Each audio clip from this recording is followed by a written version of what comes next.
ഇത് നമ്മുടെ കൂർക്കയാണ്. കൂർക്കയൊക്കെ നട്ട് നോക്കി വളമൊക്കെ ഇട്ടിട്ടുണ്ട്, ഉണ്ടോ ഇല്ലയെന്ന് നമുക്കറിയാം. ഇത് നമ്മുടെ ചേമ്പ്.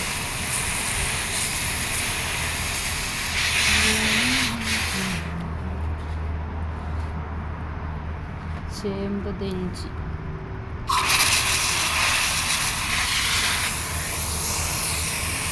ഇന്നലെ ഞാൻ എല്ലാത്തിനും വളമൊക്കെ ഇട്ട് കൊടുത്തിട്ടുണ്ട്.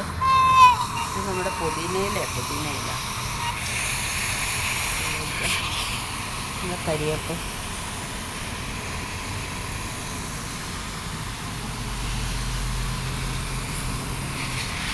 പപ്പളം, നാരകമുണ്ട്. നിറച്ച് നാരങ്ങ ഉണ്ടായിട്ടുള്ളതാണ്. ഇപ്പം പതിയെ പൂത്ത് വരുന്നുണ്ട്. ഇത് നമുക്ക് കാച്ചിലുണ്ട്, കാച്ചിൽ. എല്ലാം ചട്ടിയിലാണ് വെച്ചിരിക്കുന്നത്. എങ്ങനെ ആവോ എന്തോ അറിയില്ല. ഇത് നമുക്ക് മുരിങ്ങ അങ്ങ് പെട്ടെന്ന് വലുതായി. മുരിങ്ങങ്ങ് മേളിക്കുന്നു. ഒരു 4 മാസമായുള്ളൂ. 4 3 മാസമായിട്ടുള്ളൂ.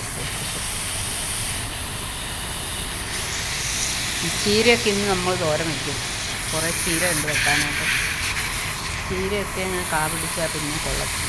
നമ്മൾ കയ്യോടെ എല്ലാം മുറിച്ചിടും. ഇത് നമുക്ക് മറ്റൊരു കരിയേപ്പുണ്ട്, ഉണ്ട്. അതിൻ്റെ കൂടെ ചീര ഉണ്ടാവും, പിന്നെ ഒരു ഇഞ്ചി ഉണ്ടായിട്ടുണ്ട്. ഇതെല്ലാം നമ്മൾ ഇടയ്ക്ക് മുറിച്ചെടുക്കും. ഞങ്ങൾക്കൊരു 5 വർഷമായിട്ടുള്ള കരിയേപ്പാണ് ഇതൊക്കെ.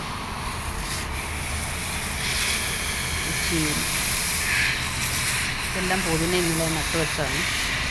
ഇതാ ചീരയൊക്കെ ഇനി ഞാൻ കറിയാക്കും. വഴുതന കായൊന്നുമില്ല, തണുപ്പുള്ള സമയത്ത് കായ ഉണ്ടാവുള്ളൂ. ഇപ്പോൾ ഭയങ്കര ചൂടാണ്. ഞങ്ങളുടെ അബുദാബിയിലെ കൃഷിയാണ്. ഒന്നുമില്ല, ഇപ്പോൾ പോയി. നിറച്ചും കൃഷികളായിരുന്നു. ചൂടായിട്ടെല്ലാം പോയി. ഇനിയിപ്പോൾ എല്ലാം തണുപ്പ് തുടങ്ങുമ്പോഴത്തേക്ക് എല്ലാം നിറച്ച് ഇവിടെ എല്ലാം ഫുള്ള് ഞങ്ങൾ കൃഷിയാക്കും.